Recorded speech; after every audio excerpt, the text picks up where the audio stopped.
of your friends come back and it's so obvious you all watched this soap. Yeah. And you have no clue. It's like football. No, it's so hard. Football. Some people so used if to you come didn't and watch start football, saying, you're so out naye of gwe the kimanyi jar. basajja baffe babakuye. And then I'm like, banange. And then I try to pretend the guy taps on me. Ochimanyi. Auntie, guy taps on you. And then you're like, you know what? Guy, me, I don't watch football. I remember. Welcome once again to FinePieces. This is like our third episode. I want to thank you for the subscriptions you've given unto us, the views, the likes, the comments. We definitely love all your feedbacks coming back to us. They keep us going. They keep us knowing what we have to do better, and yeah. You're able to improve and see to it that our craft is up to date. Exactly. And yeah, today we are just in FinePieces attire swag, right? You can order yourself one. At how much? We shall discuss that in the inbox. Yeah. All right. Yeah, but we're happy to come back again, and yeah, we really appreciate the feedback we got from the past video, the comments, the views. We appreciate you taking off your time and watching and listening in and giving us those feedbacks. We really don't take it for granted. Yeah, and today, guess what? Yeah. We have in store. Oh my God, this is some really broad subject. Okay. But yeah, we hope to get along with you, flow into the conversation. If you have any ideas or any submissions that you want, let us know in the comment section. Yeah, let's flow with you along with this. But our interesting topic today is growing up in a Christian home. Wow. That's going to be a nice one. So it so happens that we both have grown up in a Christian families, yes, and it has been a different experience for him. It's been a different experience for me, but all the same, it still remains a Christian family. Yeah, and what makes it different is to what level of commitment do your parents have in the Christian faith, and also the perspective in which they view it determines how they bring us up in this culture. Yeah, so the experiences are different, but all the same, the uniting factor is we grew up in Christian homes. Yeah, so if you want to go first? I don't know where to start from, but you should get. Trust me, this is something we can talk about over and over. And various people have different experiences. But all I know is it's a blessing to grow up in a Christian family. It's something you don't apply for, you don't do anything to deserve it. Sure. But when you find yourself in one, you'll definitely you love it. Yeah. Yes, you may not love it, from day one because you don't understand it. It takes time for you to digest and be like, okay, we are Christians, there are people who are not Christians. Yeah, the other day I was hearing and someone was saying that sometimes we go through life and a lot of where we're coming from, they're just dots that don't make sense. Okay. It's after you're going through them that, oh my God, those dots start connecting and you're like, okay, now this whole thing makes sense. Sometimes it really does not make sense and you ask yourself a lot of weird questions, reality questions, doubting questions and all that. Yeah, but the all-round thing of it is where you grow up, you're a victim of where you grow up. You don't get to decide where you grow up from. You just find yourself, okay, from the time you start understanding, okay, I'm in a family, I'm in a Christian family, my mom is like this, my dad is like this. You don't know what it means to be in another. Yeah, so sometimes you keep wondering, now these people, they do this and this, us we don't. What is the big difference, Big difference. You don't get it. And sometimes you tend to look at the other side and be like, I wish we were like them. And there's certain circumstances mind battles you get through. Yeah, and sometimes you may find that the family you admire to come from, they're also saying, oh my God, we admire this family. At one time, there's the point of, there's a stage you get to as teenagers, and sometimes you'll be a headache to your parents. And they're like, why don't you be like so-and-so's son? And when you hear them, sometimes you go to their place and their mother is like, why don't you be like this one? You're torn between, you don't know. Would it be better if I was there? Would it be better if they were here? But all the same, you have nothing to do about it. Appreciate where you are, where you found yourself, and, appreciate the stages of growth. Very true. And I like the fact that in Christian homes, it's not like you're forced to be a Christian, especially when your parents are really, they were grounded in the Word. They will not decide for you, so they first wait for you to accept what they accepted. Though they guide you all the way, they forcefully guide you. Like, you don't have to just do what you want at a certain age. But then when it comes to you accepting the journey of salvation, there is where they don't tell you, like, you accept. They don't force you. So they let you to take the decision. But before you take that decision, there is that part. So there are challenges between their questioning, wanting to figure things out. How different is it on the other side of life? But all the same, it's a blessing. It's a blessing, yes. Do you know, sometime, okay, now talking about my end, growing up in a Christian family was this kind of thing that family altars were a must attend. Talk about family altar. They were a must attend. You don't give no excuse for not attending. Okay. And you have to respect that time. You just don't make sure you don't have any program. But in the first place, why would you even have a program? Because they were scheduled in a time when you... Now, there are some people who have TVs and they are glued to programs. They have a show at a time.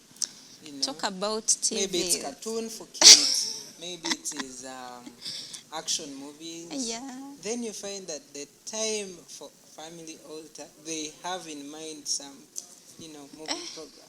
It's interesting, but it reached a point and they had to take away the TV from us. Wow. Because, the TVs were there, but mostly they would want to watch news and all that. But there's a point that reached, and we were glued to the TV so much. Okay. And I think that the bit of TVs that made the fine decision as to why they took it away from us, because we even didn't have it growing up. They brought it to us later. I think it was a time when we had grown, and I think it was it 2019 coming to the COVID period? That's the first. But growing up, we only had a computer and all that, but we didn't have a television. Just like us, because I first saw a TV in our house. In that the was neighbors. like 2020.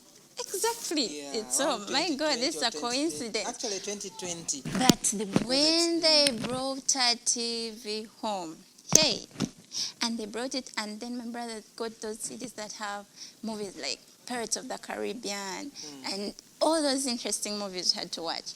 Now, the only free time you had to watch a TV was when Dad is not there.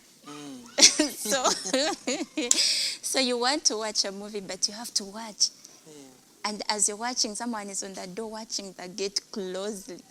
The moment you hear it, you just have to switch off and scatter to your rooms. Scooby-Doo dances, funny strokes. Switch it off. And I remember one time you realized that, okay, these kids are playing 1, 2 with me, and made a decision and took it away.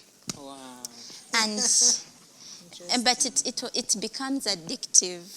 And of course, in modern families, you don't understand why wouldn't you have a television home. I remember seeing the television when it was locked down, so people want to know what's going on. And then you're like, okay, and my brother brought a television home. And then we started, but it was addictive. So you find that time for the altar has come. And you're still concluding. You're not concluding. The person on the television, whatever they are saying, they are not concluding. They are not yet concluding. And the funny bit of it is we reached a point when they decided to take it away like completely. We got us a laptop. And trust me, we've watched movies. So those were like times when we got to have family times before the prayer times. You know, there is a movie selected for that day. Of course, there are movies that came on and they're good, like you can watch them over and over again, because the fact that someone says, let's play this movie, but we loaded movies on that.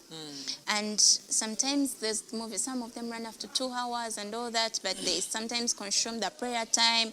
Now, if daddy is also involved in the movie watching, find yourself a bit compromising, and you see how you flow.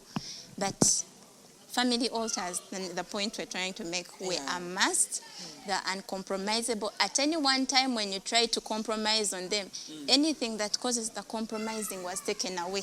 That's true. And that was a TV. So they really took it away from us. We didn't like it. Because sometimes we would sneak and go to neighbors. Maybe you watch what you didn't want to watch. But of course, finding you in a neighbor's home was also a tug of war. It's not something they agreed to 100%. Oh my God. Wow. So on my side, actually, it was not accepted to have a TV at home. We used to, of course, also sneak into the neighbors' houses to watch TV. And then, like, when it came and people were okay to view some updates, see what's going on in lockdown, especially when there was less to do. So, we could watch news with my dad, but for me, I was particularly interested in animals and what.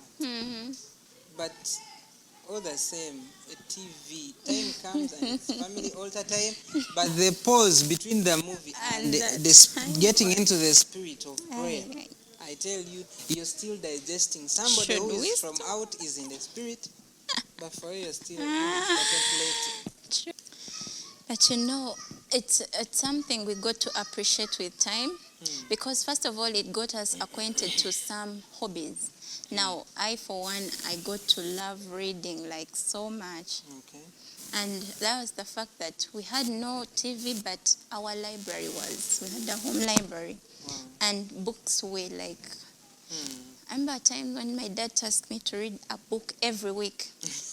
And when the week gets done, he wants to listen in. What did you read? What did you find out? Wow. I guess sometimes he even didn't have to read a book, but I would just rely on what I have to tell him about the book I've read. And that's how we would get to. But stocking the library was not a problem to him. Yes, and we got to read a lot of books. Books that became so interesting. They became like... You can read a book over and over again, ranging from Penguin Readers, Oxford Words and all that, to great writers, and all those books were stocked home. But out of it all, now the blessing I look at it is I've grown up loving to read. Give me a book right now and it has a captivating topic. Much as I could have a busy schedule, I would create time for it and finish it in 1 week, and I'll tell you what it's all about. It helped you ground your reading culture. Exactly, grounding my reading culture. It also got us to concentrate more on academics. And concentrating on academics was something that it's something that would, if I'm saying that if we had a television in place, it would be something that a big distraction, yes. But from the time that our big brothers get to, they came to the, you come to appreciate the fact that okay, we don't have this, we don't have it, and you become okay with it, and it becomes normal.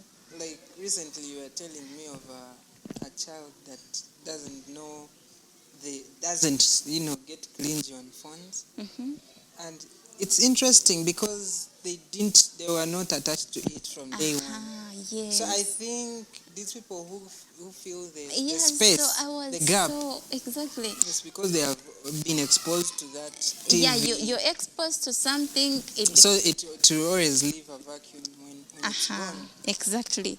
And you would always find a way how to, pick it up and see how you get to cope up with you not having it and all that. It's like how we are attached to phones these days. The phones, yeah. So I was so surprised to go to this family, and they have a little girl, but she's not acquainted with phones. Like, you'd give her a phone, she'd even find it so boring. She'll literally leave it with you and just go to play with her friends. Like, it's so interesting, but it is something that the parents In have gotten 2024? accustomed. Right? Yes, I'm telling facts, Wow, honestly. that's interesting. Because she's used to playing with her kids, helping out, even though she helps messing up and all that, but things that keep her lively and all that, it's not a phone. Okay. It's not a phone. They don't give her gadgets. They don't give her phone, no iPad, no nothing. And she's okay with it because it's something that she has come up to. And it's becoming something so normal with her. Yeah, so the thing about concentrating on academics is our elder brothers got accustomed to it and they set a trend in that. So the fact that we had no TV at home, they got to concentrate on books and all that. And of course, you get to learn more by seeing what they do. So you learn that, okay, now we don't have a TV. When I come back home, this time is allocated to do my homework, do some revision, do I have a book to read and all that. So you get to that. Yeah, so that's one advantage I also had about it. The other we can talk about is it got us acquainted to reading the Bible. Sometimes the Bible was a must read. Of course, when prayer time comes, they're like, did you read your Bible? Did you read your Bible? Do you have a scripture for us? And of course, there's a time that Christian will take rounds and they ask you, what do you have to tell us? And it's prayer time. You just have to pick a memory verse and what did you learn? What did you read? What verse did you read? What did you learn from it? Like, it became something we looked up to. So prayer time is coming. Did I read the Bible? Do I have something to share? Or I don't have? Yeah, so things like that. I think we got to appreciate them with time. Oh, of course you don't appreciate them from the beginning. You know, with the comparison of kids at school, they talk about these shows, the soaps they be watching. So there are times you feel you're missing out. You're missing out like so much. So you try everything. You're like, my mommy, can't we also goodness, get a I TV? remember. Like that. I remember. And So, people are laughing. They're saying, "Did you see Fernando? Did you so see?" I remember in primary. They had even those. as Spanish names. Yes. So I remember as a And you'd completing feel out of place.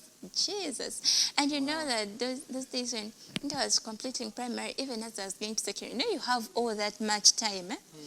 So some of your friends come back and it's so obvious you all watched this soap. Yeah. And you have no clue. It's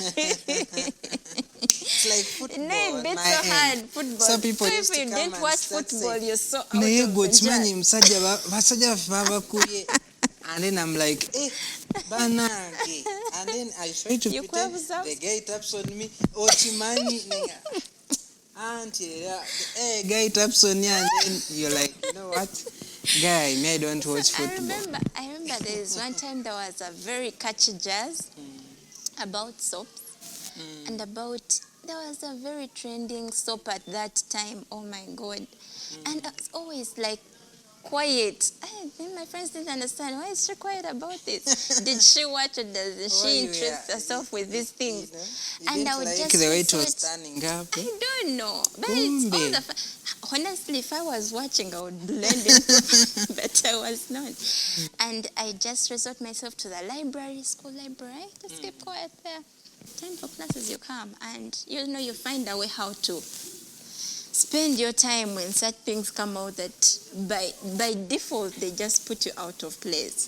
But do you know one thing I appreciate about that, like that space we used to feel like, okay, we are not participating in the jazz or football or soaps.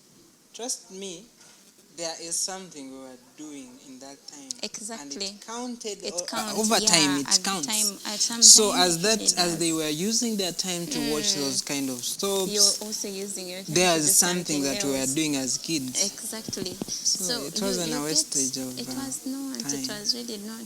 And like I told you, you get to connect the dots after. Yeah, like okay, you connect these dots and after. You'll tell somebody you are reading books, and someone will like, we didn't have time to read books because they had a program of movies, football. Yeah, those are the intricacies. And the other thing about us growing in a Christian family, There's this thing my mom upheld so much. Mm. She would literally tell it to us every other day. We don't approve of abusive language. Okay. You don't. You really don't. Actually, she would, at some point, you know, you can be playing, then she hears a child mention a bad word. Is my daughter with her? Come here. Like, she was so strict on that. My mom didn't approve. Like, she would call you, she would beat you if she ever heard you say anything bad. She was so strict on it. But then you see others go away with it. Like, it's no more. Honestly speaking, It's there no are some more. abuses that I hear. And I'm like, I have them. never pronounced that thing. And it has never come out of your mouth. Yes, Because my mom there was was like, no atmosphere for that. she was so intentional about that. There was no moment she was going to tolerate it. You'd be playing with kids and their mom just overhears them and they are okay. Yeah. Then you come back to use and it's like you made the grievous offense. You can't do that again. You can't even be playing with them when they're speaking words like that. Yeah. So you would, at some point, you really feel so provoked, you know, when you're playing with kids, you get to annoy each other. This one is free to make you, but then you're like, what if mommy hears me? And there's a point that Trish and the kids get so stubborn. They hear you say it, they come report to your mother. By the way, that What's was going too much on our side as well. They Because come report for to me, your one thing mom. that stood out that was very common is that every time we had a fight with the boys around the home, trust me, it was me to cane.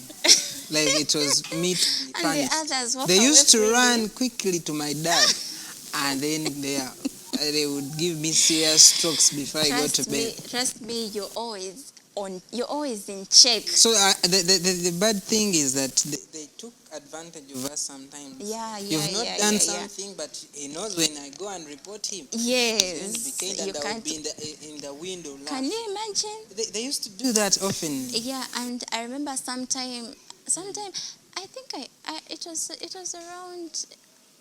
I think I was coming to primary. And those are some of the things I really found so unfair. You beat your friend, they're going to beat you back. You abuse them, they are going to beat you. So it became like a game where you're taken advantage of in almost all situations. Like, your friends know there's a certain point where you can't walk away with something, but they can walk away with it. Yeah. So I found myself resort to myself too much at that time. I remember then I could get Bible books, I read Bible story books, I write my own things, and like, you get so busy with yourself and you don't have a lot of time to interact with your other friends. Anytime you fall in trouble, okay, it is something that checked us so much. Like, even when you go out to play, you're not so, I don't know how to say it. You're not freely enjoying the playing time like any others. mistake, Yeah, so someone can provoke you and you're provoked to do something and it's going to backfire on your end. So you're like, I won't play with these ones. They're going to abuse me and I cry and I can't abuse them back. They're going to beat me and I can't beat them back. So that is... Yeah, it was police. My mom was so intentional about that. Abusive language, not with her children. It's tricky, but Yeah. over time, that kind of hard kind of upbringing starts to decrease. Then they start to allow you to make a decision whether you're a real Christian. And I remember those are times I was intentional at not going to church, because they're like, if you don't go to church, it's up to you and your God. And then they are, you know. So I have freedom to So choose. that is the time that it puts you on tests. Are you a Christian? Oh, you're not. Because you remain this Sunday, you'll say, I didn't wash. Then the next Sunday, you give another reason. But the other Sunday, they'll say, you're doing this on purpose. And then you start to feel guilty About it. So it starts to make now, to give you a deeper thought, especially at that age where you know how to play tricks, and then they come and say, you're playing a trick, you know? Because you're not so wise at that moment. True. So you'll be thinking, okay, I'm going to play this trick. I'm going to darten my clothes. I'm going to do this. To see how you get away with what you want to do. Yeah. But yeah, the thing about that was, I remember there are times when we were really required in school on Sundays. That was in primary 7, and also mostly candidate classes, by the way. So we were required in school, but how do you say you're going to school? We have church. You've been at school the whole time. Let me tell you, I think I sacrificed my whole senior 4. They used to have Sunday classes, and I didn't attend. I didn't attend any. Yes, you would, because yeah, it was a family day for prayers. Like you have to attend church. So you go to school. I went to a Catholic school. So you go to school and they say we have mass in the morning. So you cannot say you're not going to pray. Mass was a must if you're going to come to school on a Sunday. You attend mass in the morning, then you can go read the books. If a teacher has a lesson planned for you, you go for lessons and all that. But from the time they told us to start going to school on Sundays because we are candidates, I didn't attend any Sunday class. And my friends didn't understand me. They're like, but Deborah, can't you take your class serious? Can't you take this year serious? Like, it doesn't mean a lot to you. I'm like, okay, sometimes you don't even, okay, honestly speaking, you grow up in a Christian home and some things are just, if I had the freedom, I would say, my studies are important, let me go to school. But this was a family value. The fact that you're in a Christian home, you have to go to church on a Sunday and uncompromisingly show up. Yes. So you didn't have a say in it. Actually, when they ask you at school, you have no answer for it. I don't think at that time you're mature enough in your faith to defend what you're doing, but you're just standing to respect a family value that is just there. You have to appear. Yeah, especially that time before you accept as you to take the your Lord decision as a Christian to accept Jesus Christ. So that moment there is when people start to like even as a 12-year-old, because I remember me, I got saved at 12, but for me, it was a battle of the mind. I was thinking, really, if somebody doesn't get baptized now, what happens? And we are hearing rumors. Yeah. Bin Laden, what? Oh my God. I was like, okay, if anything happens right now before I'm baptized, where am I going? So, but by then at 12, I think I had that. Yeah, I could try to think about it. The other thing I remember. Actually, I thought about it when I was like 10, but took me like 2 years to finally get to understand. The other thing I remember, growing up in a Christian home, hey, you don't talk about you having a boyfriend at school. It's not allowed. Yeah. How do you come to your mom and say, Mommy, there's this boy, he's telling me so and so, he's telling me this and this. So you go to school, you see your friends and all that. And okay, lucky enough, we were in a school where strictly coupling and dating was not allowed. So in some way, it aligns with your family values, and you can just play safe and be like, okay, much as others are doing it. So another thing was, you're not allowed to date. You're not even free to talk about you having a boyfriend at school or someone else. And there's a conversation that were a bit uncomfortable. I think. Very. How would you? Now, some of us who are talking about not going to church and you're bringing girlfriend, boyfriend. Those would be on top of having a strict. Okay. My mom wasn't that strict, but my dad was a strict one. And also the fact that there are certain things this conversation is not sustainable on his desk. So you check yourself before you come, and you even have to think twice about what you're going to talk about, and you cannot bring it up. Yeah. So you see your friends, of course, being in a school, being a girl, you can't stop someone from approaching you. They do approach, but you don't know how to send them off, and you just have to. In my Form 6, what they call prom, we used to call it leavers party. So then I happened to, of course, now pose a picture with some female friend. And then when I brought it at home, I had to tear it up, It was like, okay, who is this? Yeah. Remember, I missed the Form 4 one. I didn't attend my Form 4 prom. And now here I came. So it's something that was a very uncomfortable one. Like it was a very uncomfortable conversation You to would bring up. You would see your parent looking at it as in, yeah, So, not touch them, but you know how those people can be free. yeah, For them, they don't know that they actually are so being free. you're Do being you know, distant. Yeah, and you know the freedom these people have, others had compared to us, is that their parents even look up to that day. They even get them the best attires. They even support them in whichever way possible. As for you, you can't talk about prom. If you intend to attend, you have to make sure you source your own attire. Finance yourself. Like you can't even talk about it. I think. Okay, for me, what I know is, they would sponsor you in a very gentle way, whereby you know your friends are not going to be gentle all through. Exactly. So you're like, okay, my kaunda suit is prepared, but I wanted some 3/4. You wanted the blazer and coat. You wanted, and there's no provision for that, nonsense. I think the top-notch thing about growing up in a Christian family is that discipline is top-notch. Yeah.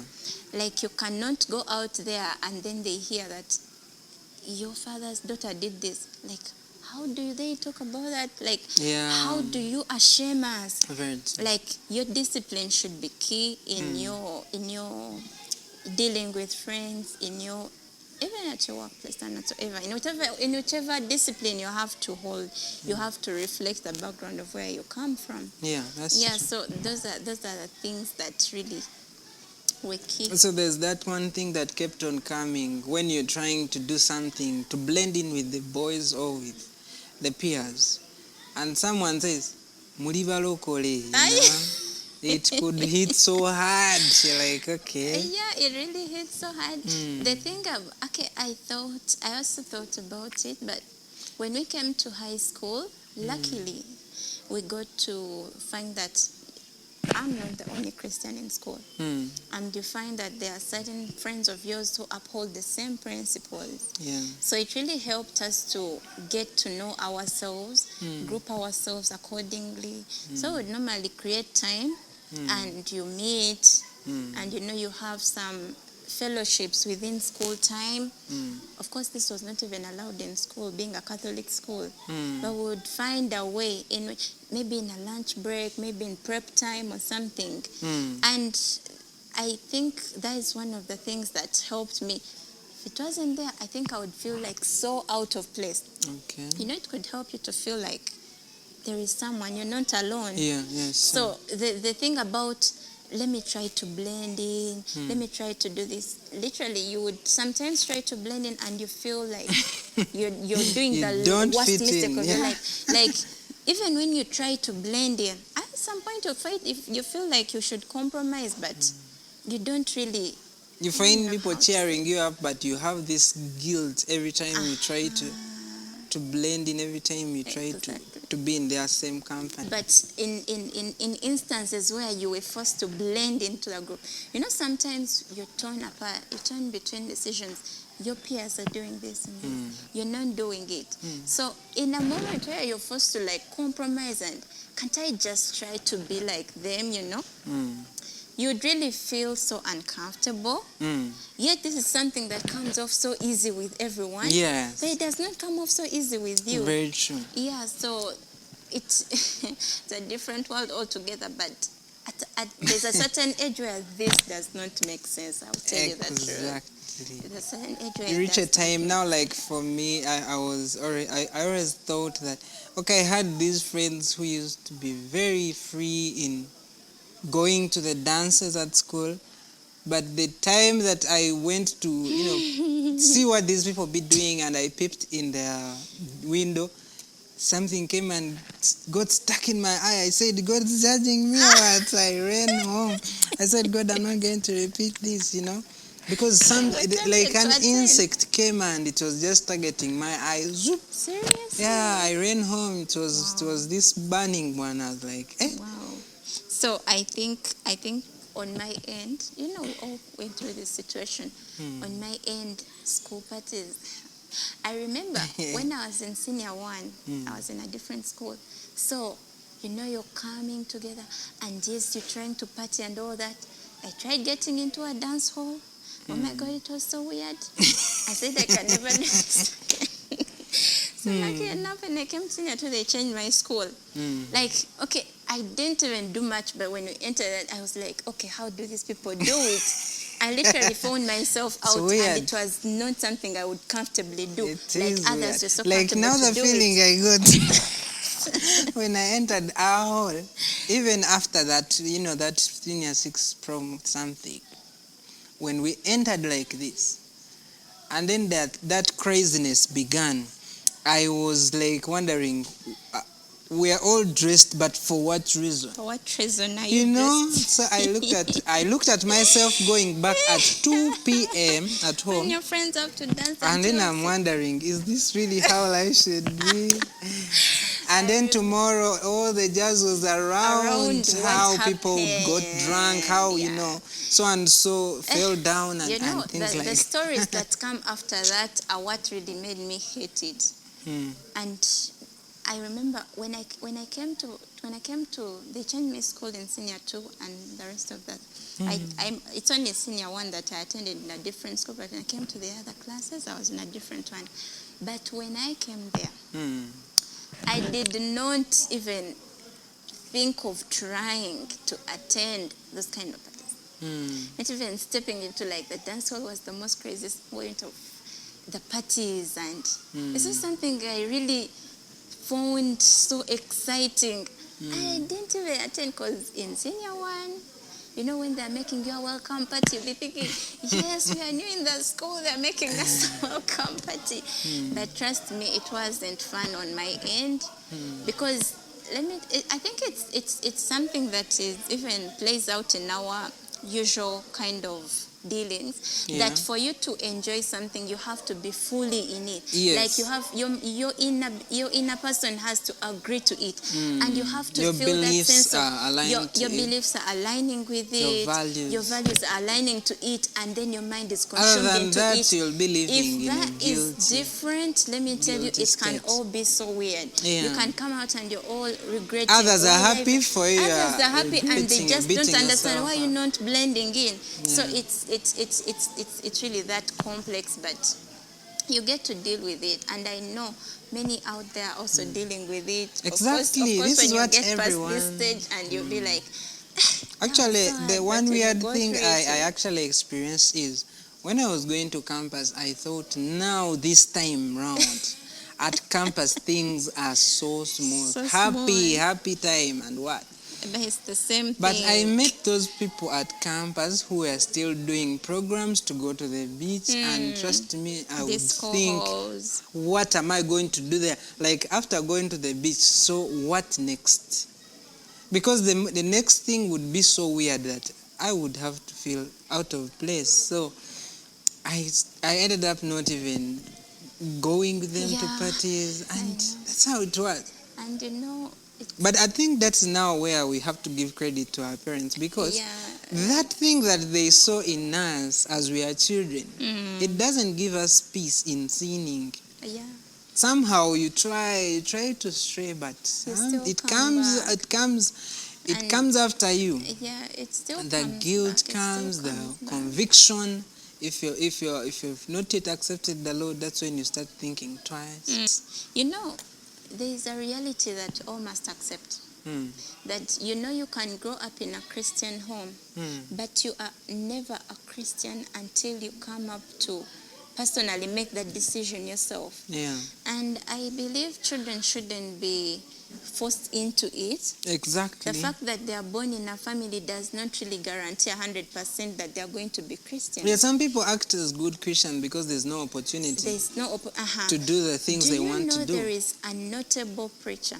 There's a notable minister whose son came up late, I think in his teens, and said, Daddy, I've tasted enough of Christianity. I want to taste the outside. So bold as that. Like, it was a time where he knew now they're going to understand that now I'm making my own decision. Exactly. This, all that I've been taking on is because they were imploring it on me. Yeah. They were putting it on me. They So were trying it's my time. Now it's my time to see what I want. Mm. And the parent didn't condemn him. It's like, okay. That's what you've decided? Yeah. So at the end of the day, the parents really have one role that in What they whatsoever the plant. decision, you know you planted a seed and it's either, you know there's a point where you don't have much influence on these children anymore. And at that point, you just leave it up to God. If they decide to go astray, you can't do much. You can't bring them back to beat them and all that and force them into what you want or force them into what you think is right. It's up to them. So actually what I noticed about this is that the work that the parents did in us before we were teenagers is what really impacted us. Because when we were teenagers, we were trying to now, trying to find a way, is this really making sense to me? And you know what makes it that way is because we have a lot of influences. Now there's a point where the voice of a parent becomes really low, and you're among your peers, you come into school and you all come from different backgrounds. You see this one's doing things differently, and you get friends, different kind of backgrounds they're coming from, and all those things have the capability of shaping you in a different way altogether. So there's a point where the parents have no much say about you, and it's up to you. Like, they may say what they say, but somehow and some point you'll be like, but are they not being too much? You start getting that kind of battle within your mind. But at the end of the day, there's a point that reaches where parents just have to pray for the children. If, of course, their intentions originally were good, to discipline us, to bring us up in this kind of way, they were good because they know better.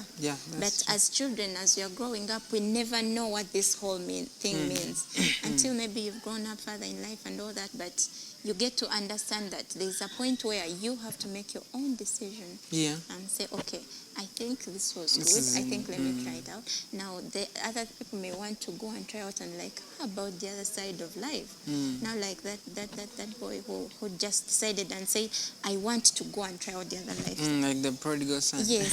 So he just wanted to go. So the thing about that is if maybe he's going to come to a proper ground of decision making. He could have given it because to out there, you're not experienced.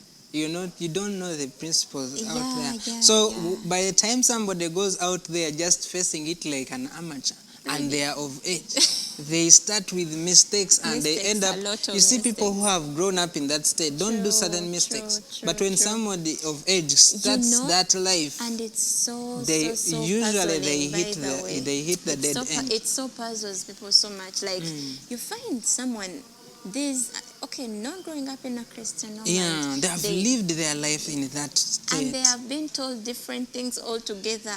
Like they have grown into that. Even as they grow up, they know how to handle be wise themselves. in handling that kind of lifestyle. If you try to go to it or something, you can never hit know. a dead end. And sometimes it's even hard to come back because we've had friends who have hit the dead end and never return. Okay, you may return, but you may return broken. Sometimes it's too late. The damage is is permanent. It's so permanent, and it affects you in a different. Or you could even have a whole lot of time wasted, and you don't know how to exactly revamp. Exactly. Where you were. But it shows the work of grace in us. Even when your parents do the best they can to show you the right way, you have to come out and make your own decision to either follow their faith or come out and say, now for me, I've discovered this. Something else. Yes. So it's by the grace of God. Though some time back, the battle in my mind was that, okay, I think I'm in this because probably it's all I know. You don't know anything else. But then I got the reality of it when I totally left home. Because I know when I leave home, so now I'm going to see, is this just something I've been doing because I'm with my parents? Yeah. But I found that my spirit is at peace True. following what I grew up True. being taught. Yeah. And I could always think about not missing church, even alone. And you've And had then I people knew, who okay, tell this you is something personal. like, It's yeah. not about my parents, Yeah. just my parents. And it's something they talked about as self-discovery. Hmm. Like, what sort of life do you find yourself living? What sort of life do you make out by yourself when you know I'm not under the influence of my father? I can do something and my pastor is not seeing. My mom is not there to correct me or something. Like, Nobody how would is I there. rule myself? Like, how do I come out and say, this is what you're going to do? Like, you try to put yourself in order without anyone's influence, without anyone telling you, this is wrong, this is right. What sort of responsibility do you put or accountability do you put on yourself? You get it? For your actions. Yeah. So sometimes people go out and they're like, this is what I've been waiting for. Let the ball roll. Let the ball get rolling. Yeah, and sometimes you find that you still go out and you're like... And some actually this go is and right. never even want to return. It's Exactly. interesting, but that shows how really God deals with people. Yeah. Even if we grew up in a family of Christians, you can change into something else. Yeah. And that's why we've seen people come from other religions shifting as they grow up. True. Because their belief system starts to Don't shift. align. And you know, when the Bible says that teach a child the way they should go, even when they grow up, they won't depart from it. That means when they grow up, they have a choice Yeah. to either depart from it or to stay therein. What it has been to me on my end is that it is the only way I have known. And I got a point where I learned to uphold more the advantages of it. And see to it that even when I'm faced with making my own decisions, is something that stands as a yardstick that does it align with my beliefs? You know? And it is something I've come to appreciate with time, and it has helped me a lot. I would really say it has been the most for me. Yeah, it has taught me how to stay glued to the Bible, learn to pray and know that you don't rely on your own strength or your own understanding. Yeah. How must you impact the lives of those that come in your life or something like that? How do you help out? I can't give any better advice than just resorting to God. For example, you can't come to me with a challenge. You're my friend and I tell you, there's a witch doctor I know of. Maybe you can try this. The only thing I can tell you, maybe we can pray about it. Yes. Yeah, then you can tell them, this is not, staying on the positive side of life, upholding the Bible principles and Exactly. believing in the power of prayer. So things like that. With time, I've really come to appreciate it, and I am now connecting the dots. Yeah, that's the thing. And I'm appreciating it always. Even me, I just looking back on how it all didn't make sense at some point, and then I finally start living alone. You know, when you live alone, there are things that you start to see.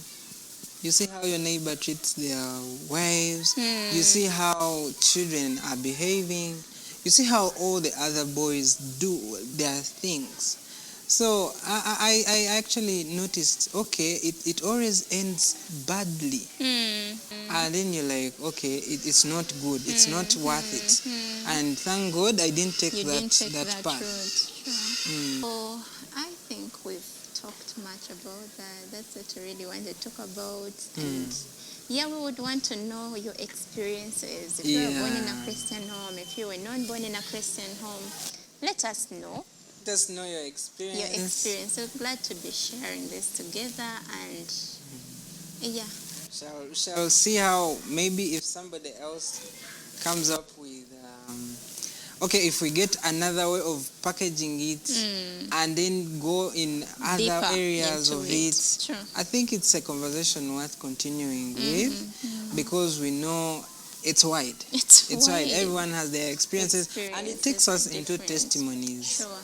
So engage with us in the comment section. Sure. Yeah. And then also continue subscribing. Yeah, to our liking and sharing, because we need other people to also view our videos. Yeah. To our already subscribers, thank you for continuing with us, and we hope you find this conversation happy. To those that are seeing us for the first time, why not subscribe? Subscribe, Let's please. do this together. Yeah. Meaningful conversations coming. More of them are coming, and you keep us going with your comments, keep us going with those likes, keep us going with those comments. Yeah. We appreciate so much. And in case you have any topics that you'd want us to cover and engage conversation in, very welcome. Very welcome. Yeah. Thank you so much. It's been Benjamin and Deborah on time. In the next on piece video. What is this? FinePieces. I keep calling it time pieces. FinePieces. You know, I had a YouTube channel called Time Something. Really? So it was popping up in my brain. I see. Thank you so much for viewing this episode. Catch up next time on another interesting topic. Thank you. See you next time. Bye.